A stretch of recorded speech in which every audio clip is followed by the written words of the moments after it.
જય માતાજી મિત્રો, કેમ છો બધા? મજામાં જ છો? તો આજના નવા વિડીયોમાં તમારા બધાનું હાર્દિક સ્વાગત છે. કેમ છો મિત્રો? બધા મજામાં જ છો?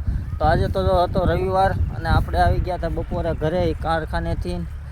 અને જો આપણે અત્યારે સાંજના વાગી ગયા છે 7 અને આપણે આવી ગયા છીએ વાડીમાં આટા મારવા. જો આપણે સુરેશભાઈ આપણે લેવા આવ્યા છે. મોડું થઈ છે.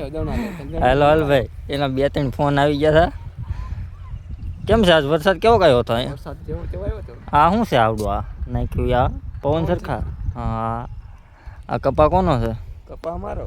એમ? હા. એલા આજ વરસાદ કેવો હતો? વરસાદ હતો જેવો તેવો. હા, પવન સરખો તો અહીંયા નવો નખાય છે, બીજો ત્રીજો 2 તો અહીંયા છે. આપણે આ ખોડિયારમાં ધાર હાંચી લેવાનું છે. જય ખોડિયારમાં. આ અમારા સુરેશભાઈની ઝૂંપડી અહીંયા નડે છે. સુરેશભાઈ ક્યારે તમારી ઝૂંપડી તો આ સુરેશભાઈની અમારી ઝૂંપડી છે. વરસાદ આવે ને તો બેહવા માટે. તો મિત્રો, આપણા વિડીયો જોતા તો હશો તમે બધા, કેવા સારા લાગતા હોય તો કોમેન્ટ કરતા રહેજો. અને અમારા જૂના ફોલોવર થોડાક અમુક વિડીયો બનાવતા બંધ થઈ ગયા છે, તો મારા વહેલા વિડીયો બનાવવાનું ચાલુ રાખો. તો મિત્રો, અમારા વિડીયો સારા રાખતા હોય તો કોમેન્ટ કરજો, લાઈક કરો, ફોલો કરો અને તમે પણ વિડીયો બનાવવાનું ચાલુ રાખજો. તો મળીશું નવા વિડીયોમાં. જય માતાજી.